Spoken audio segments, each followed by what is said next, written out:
시민언론 뉴탐사의 강진구 기자입니다. 김영철 대검 반부패 일과장 그리고 피의자 장시호의 부적절한 사적인 접촉 그리고 장시호를 상대로 검사가 증언 연습을 시키고 또 회유 공작을 했었던 정황이 담겼던 녹취 파일들과 관련해서 저희 시민언론 뉴탐사는 최근에 이 장시호와 이제 통화를 나눴던 지인들의 통화 녹취 파일을 저희가 확보를 했습니다. 통화 녹취 파일은 대략 한 2020년 전후해서 한 2년 정도 시기고요. 그리고 통화 파일 개수는 약 한 1,300여 개 정도가 됩니다. 그리고 저희가 이걸 이제 텍스트로 전환해서 풀어본 결과 약 한 A4로 한 3,300페이지 정도 분량이 됩니다. 굉장히 많은 분량이고 아직까지 저희들이 분석 작업이 완료가 되지는 않았습니다. 그래서 1차로 저희가 분석이 끝난 것을 가지고 이번 주 월요일 날 저희가 첫 방송을 했습니다. 첫 방송을 한 것만으로도 검찰 조직이 얼마나 부패하고 타락해 있는지, 특히 최근에 이화영 전 부지사, 경기부지사를 상대로 해서 대북송금 사건을 수사하면서 연어 술판 회유 공작을 벌였다는 보도와 관련해서 이 같은 일들이 단순히 그냥 일회성으로 있었던 것이 아니고 검찰 조직의 만연한 일상이었다라고 하는 사실들을 다시 한번 확인할 수 있었습니다. 저희 보도가 나간 직후에 김영철 반부패 일과장이 해명문을 내놨습니다. 그중에서 몇 가지 이제 시정해야 될 부분이 있는데 우선 김영철 검사 본인을 상대로 해가지고 저희가 일체 반론을 따려고 하는 노력 없이 일방적으로 보도를 했다라고 하는데 이것은 사실이 아닙니다. 저희는 이 방송을 하기 일주일 전에 김영철 검사에게 수차례 전화를 걸고 문자를 보내서 해명을 부탁을 했습니다. 그러나 문자와 전화에 일체 응답을 하지 않았고 그래서 대검 공보관에게 똑같이 전화와 문자로 답변을 요구를 했으나 역시 없었고 제가 심지어는 그래서 대검찰청에 방문까지 했습니다. 근데 대검찰청에서는 전화나 문자 대신에 이메일 검찰청에 공식 이메일로 질의를 하라고 해서 이메일로 공식 질의까지 했습니다. 그러나 방송하기 전까지 심지어는 이메일까지도 읽지 않고 계속 방치되어 있습니다.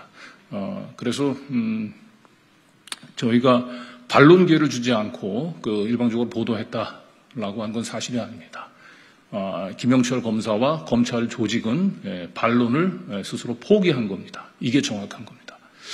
그리고 두 번째로 김영철 검사는 피의자 장시호 또는 혹은 피고인 장시호와 일체 사적인 만남을 가진 적이 없으며 업무 외적으로 연락을 취한 바가 없다라고 해명을 했습니다. 이것도 역시 저희가 1200개 녹취 파일들을 아직까지 다 분석은 하진 않았습니다만 지금까지 나온 증거만으로도 이건 역시 거짓 해명임이 명백합니다.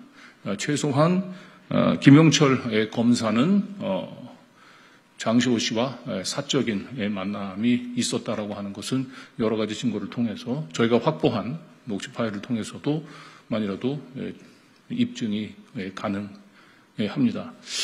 그리고 무엇보다도 증거와 법리에 입각해서 해명해야 될 검사가 저희 뉴탐사의 보도를 그냥 일방적으로 허위 보도로 하고만 주장을 하고 있는 것도 역시 문제입니다. 특히 가장 문제가 되고 있는 공범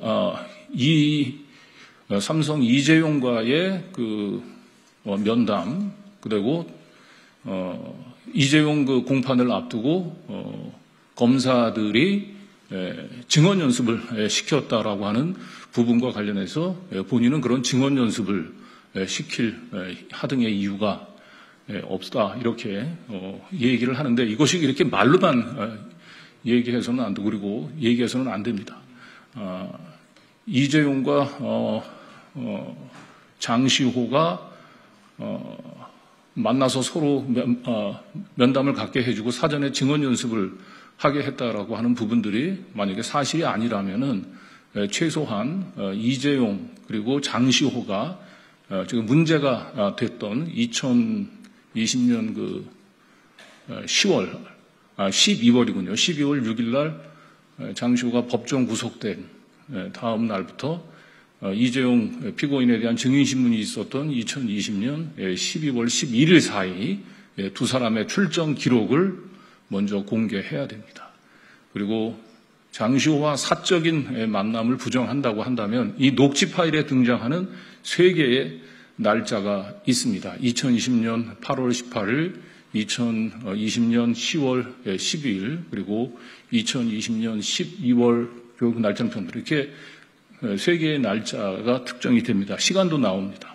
그 부분들에 그날 김영철 검사가 어디에 있었는지, 뭘 했는지 입증을 해야 됩니다. 그리고 이 본 사건을 자꾸 청담동 술자리 의혹으로 몰고 가면서 물타기를 합니다. 청담동 술자리 의혹에서도 간단히 말씀을 드리고 싶습니다. 청담동 술자리는 저희가 2022년 10월 24일 보도를 했고요. 지금까지도 2년이 가까운 시간이 지났습니다만 검찰은 기소조차 하지 못하고 있는 상황입니다. 그리고 청담동 술자리를 가짜뉴스라고 낙인 찍었었던 첼리스트에 난 남자친구를 속이기 위해서 거짓말했다라고 하는 부분들도 첼리스트가 저희 뉴탐사 기자 그리고 지인을 상대로 해서 윤석열 한동훈이 있는 자리에서 내가 연주한 것은 사실이다 라고 하는 걸 확인했고 그걸 녹취로 가지고 있습니다. 이 모든 건 검찰의 증거로 제출이 돼 있고 한동훈의 알리바이를 조작하기 위해서 등장시켰던 3명의 인물을 저희가 추적을 했는데 그중에 2명이 자신은 첼리스트가 있는 자리에서 술 먹은 사실이 없다. 내 이름을 판 것 같다. 라고 하는 얘기까지 한 상태입니다. 그래서 이 사건을 잡고 청담동 술자리와 그리고 청담동 술자리가 마치 가짜뉴스로 확정적으로 드러난 것처럼 얘기를 하는 이 검찰의 언론 플레이에 대해서도 준엄한 경고를 보냅니다. 다시 한번 얘기하지만 이 장시호 녹취 파일과 관련해서 검찰은 또 김영철 검사는 어설픈 해명을 하기보다는 본인이 이렇게 자신이 있다고 얘기한다면 해당된 특정된 날짜의 출정 기록 그리고 본인이 검찰청사를 몇 시에 나섰고 문제가 된 시간에 뭘 했는지 알리바이를 입증하는데 성실한 노력을 보여주시기 바랍니다. 감사합니다.